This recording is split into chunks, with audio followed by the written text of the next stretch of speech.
नमस्कार दोस्तों, स्वागत है आपका हमारे भोजपुरिया फितूर चैनल पर।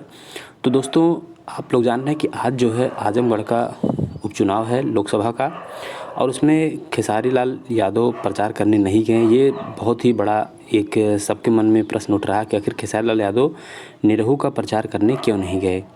और वहाँ से वो धर्मेंद्र यादव के खिलाफ लड़ रहे हैं, जो अखिलेश यादव के भाई हैं। वो परिचय के मोहताज नहीं हैं, सब लोग जानते ही हैं।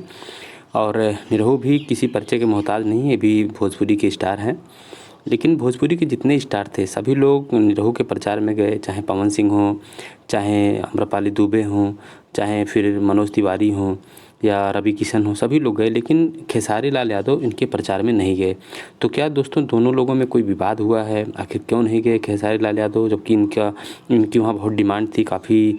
हर कोई जो जाता था वो कहता था खेसारी लाल यादव क्यों नहीं आ रहे हैं।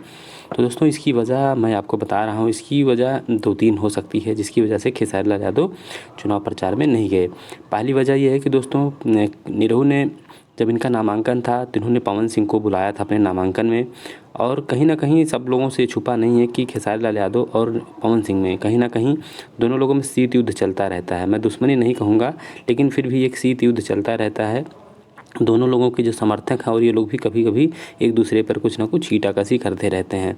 तो हो सकता है कि अगर नामांकन में जब निरहू ने अगर खेसारी लाल यादव को नहीं बुलाया और पवन सिंह को बुला लिया, तो इसकी वजह से हो सकता है कि खेसारी लाल यादव नाराज़ हों, जिसकी वजह से वो निरहू के प्रचार में नहीं गए। एक वजह ये हो सकती है। दूसरी वजह दोस्तों ये हो सकती है कि खेसारी लाल यादव का अखिलेश यादव के साथ एक बार फ़ोटो वायरल हुआ था, तो हो सकता है उसके दबाव में खेसारी लाल यादव प्रचार में ना गए हों, क्योंकि वो नहीं चाहते कि सपा के विरोध में वो प्रचार करें, क्योंकि उनके संबंध कहीं ना कहीं अखिलेश यादव से ठीक लगते हैं।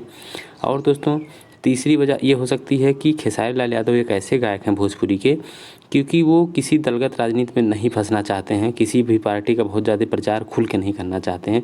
वो सोचते हैं कि हमारे तो सभी जितने भी फ़ैन हैं वो किसी भी जाति के हों, किसी भी धर्म के हों, किसी भी पार्टी के हों, वो सबका ध्यान रखना चाहते हैं। इसलिए हो सकता है कि वो वहाँ ना गए हों, क्योंकि उससे कहीं ना कहीं उनके गानों पर प्रभाव पड़ता है, उनकी फ़ैन फॉलोइंग कम होती है। जिस तरीके से निरहू की फ़ैन फॉलोइंग देखेंगे, राजनीतिक रूप से बीजेपी भले उनका समर्थन कर रही है, लेकिन कहीं ना कहीं उनके गाने प्रभावित होते हैं, उनके पिक्चर प्रभावित होते हैं, उसको लोग कम पसंद करते हैं। तो दोस्तों, ये 2-3 वजहें हैं जिसकी वजह से हो सकता है खेसारी लाल यादव निरहू के प्रचार में नहीं गए हैं। अब दोस्तों, बात ये उठती है कि आज ही वोटिंग का दिन है। खेसारी लाल यादव नहीं गए चुनाव प्रचार में। अब देखिए रिजल्ट क्या आता है, फिर खेसारी लाल यादव की क्या प्रतिक्रिया रहती है। अगर निरहू हारते हैं या जीतते हैं तो क्या खेसारी लाल यादव उनको कुछ अग्रिम बधाई देंगे पहले से, मतलब जीतने की बधाई भी देंगे। अगर जीत सकते हैं तो क्या होगा, अब आगे देखना होगा, क्योंकि दोनों लोगों में कहीं ना कहीं खेसारी लाल यादव और निरहू में कुछ ना कुछ तो 36 का आंकड़ा चल रहा है दोस्तों। क्योंकि निरहू जो है वो इस समय देखेंगे आप तो उस दूसरी लॉबी में चले गए हैं। जैसे आप देखेंगे पवन सिंह की लॉबी में चले गए हैं, और आम्रपाली दुबे जो उनकी हमेशा सह कलाकार रही हैं, और मनोज तिवारी और रवि किशन, तो वो अलग लॉबी है। खेसारी लाल यादव की कहीं ना कहीं अलग लॉबी दिखती है। तो इस हिसाब से हो सकता है कहीं ना कहीं नाराज़गी है दोस्तों।